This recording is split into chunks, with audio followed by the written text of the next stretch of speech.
रोज एक नई कहानी देखने के लिए चैनल को सब्सक्राइब करें और बेल आइकन दबाना ना भूलें। रिद्धि अपने घर में अपनी माँ चेतना के साथ रहा करती थी। रिद्धि एक बहुत ही ज्यादा गोरी और सुंदर लड़की थी जिसे अपने रंग रूप का बड़ा ही घमंड था। हालांकि रिद्धि एक मिडिल क्लास फैमिली से थी, पर उसको देखकर ये पोल पाना थोड़ा मुश्किल था। रिद्धि आलोक नाम के एक लड़के से प्यार करती थी जो कि काफी गोरा और गुड लुकिंग था। ऐसे ही एक दिन वो आलोक से मिलती है और उससे बोलती है, आलोक, वैसे तो तुम मुझे सब कुछ बताते हो, पर अपने फैमिली के बारे में कभी कुछ भी नहीं बताया। बताओ ना, तुम्हारी फैमिली में कौन कौन है? मेरे घर में मैं और मेरी एक छोटी बहन है दिशा। वाओ, तुम्हारी एक छोटी बहन भी है और तुमने मुझे कभी बताया भी नहीं, मिलवाया भी नहीं उससे। मिल लेना, पर वो अभी यहाँ नहीं है, हॉस्टल में है। कुछ दिनों में आने वाली है, जब आ जाएगी तब मिल लेना। दोनों बात ही कर रहे होते हैं कि तभी उसकी नजर एक कपल पर जाती है, जिन्हें देखकर रिद्धि जोर से हंसते हुए आलोक से बोलती है, आलोक, पता नहीं आजकल लोगों की पसंद को क्या हो गया है। क्या हुआ रिद्धि, इतना क्यों हंस रही हो? सामने उस कपल को तो देखो, लड़का कितना स्मार्ट और हैंडसम है और लड़की कैसी है, दूध में पड़ी मक्खी जैसी। अरे पता नहीं कैसे उस लड़के ने इस काली सी लड़की को पसंद कर लिया। रिद्धि का ये बिहेवियर देखकर वो अपनी बहन दिशा के बारे में सोचने लगता है और मन ही मन बोलता है, दिशा भी सांवली है, अगर अभी इसे उससे मिलवाया तो पता नहीं कैसे रिएक्ट करेगी। और रिद्धि को मैं खोना नहीं चाहता। अगर दिशा को देखकर रिद्धि मुझसे दूर हो गई तो नहीं नहीं नहीं नहीं नहीं, इससे अच्छा होगा मैं शादी के बाद ही दोनों को मिलवाऊं। ये सब सोचकर आलोक रिद्धि के घर जाकर उसकी माँ से उसका हाथ मांग लेता है और उसकी माँ भी उनके रिश्ते के लिए मान जाती है।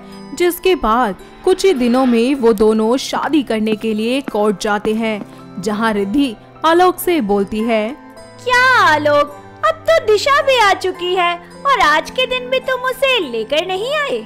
वो खुद नहीं आई, बोलने लगी भाभी आएगी तो कोई तो होना चाहिए ना उनका स्वागत करने के लिए। ये सुनकर वो दोनों आगे बढ़ते हैं और कोर्ट मैरिज कर लेते हैं। जिसके बाद जब वो घर आते हैं तो दिशा अपनी भाभी का स्वागत करती है और उसको देखते ही रिद्धि आलोक से बोलती है, ये कौन है? ये तुम्हारी ननद, मेरी प्यारी बहन दिशा। ये तुम्हारी बहन है? सच में? अरे खुद को देखो और इसको देखो, अरे दिन रात लगते हो तुम दोनों। सांवले रंग वाले इंसान नहीं होते क्या? और आपके घर में कोई सांवला नहीं है? छोटी हो तो छोटी बनकर रहो, समझ गई? ज्यादा जबान चलाने की जरूरत नहीं है। और हटो मेरे रास्ते से, क्या काली बिल्ली बनकर मेरे रास्ते में खड़ी हो? रिद्धि, ये क्या बदतमीजी है? जिससे तुम ऐसे बात कर रही हो वो मेरी बहन है, समझी? आलोक वहाँ से गुस्से में चला जाता है और रिद्धि उसको मनाने लगती है। वहीं दिशा आकर 2 मिनट में अपने भाई को मना लेती है और बोलती है, भैया, ये तो ननद भाभी का प्यार है और भाभी आई है तो उनके लिए कुछ अच्छा सा स्पेशल करो। आलोक मान जाता है और सबको डिनर के लिए एक रेस्टोरेंट लेकर जाता है, जहां दिशा अपनी भाभी और भाई से कहती है, वाओ भैया, मैं तो आपकी शादी का ही वेट कर रही थी। क्यों, कोई और शौक देना है क्या? नहीं भाभी, बस कुछ बताना था। क्या बताना है, बता। तेरा भाई हमेशा तेरे साथ है। दिशा अपने बॉयफ्रेंड अनिल के बारे में उन दोनों को बता देती है, साथ ही उसकी फोटो दिखाते हुए कहती है, ये है भैया अनिल और हम दोनों हमेशा के लिए एक होना चाहते हैं। रिद्धि बेटा, कुछ कर और इसको इसकी असली औकात दिखा। इसने आज तेरी बेइज्जती की थी और भूल मत, इसी की वजह से आलोक ने तुझ पर पहली बार गुस्सा किया था। तो मिलवाना। दिशा ये सब कुछ सुनकर बहुत खुश हो जाती है और अनिल को फोन करके अगले हफ्ते ही उसे घर आने को बोलती है। ऐसे ही 2 दिन बीत जाते हैं और रिद्धि उसके पास आकर अपना और उसका हाथ मिलाकर उससे बोलती है, तो तुमने अनिल को अपने सांवले रंग से कैसे पटाया? हा? अपना रंग देखो और मेरा देखो, तुम जितनी काली हो मैं उतनी ही गोरी हूँ। भाभी, आप ऐसा क्यों बोल रही हो? और हम दोनों एक दूसरे से प्यार करते हैं। अरे तुम तो बुरा मान गई दिशा, मैं तो मजाक कर रही थी, क्योंकि आजकल के लोग ना ये बड़ा गोरे काले का भेदभाव करते हैं। औरों का तो पता नहीं, पर आप जरूर करती हो भाभी। इसकी तो सारी हेकड़ी निकालूंगी मैं। रिद्धि मुंह बनाकर वहाँ से चली जाती है और कुछ ही दिनों बाद अनिल रात को डिनर पर आता है।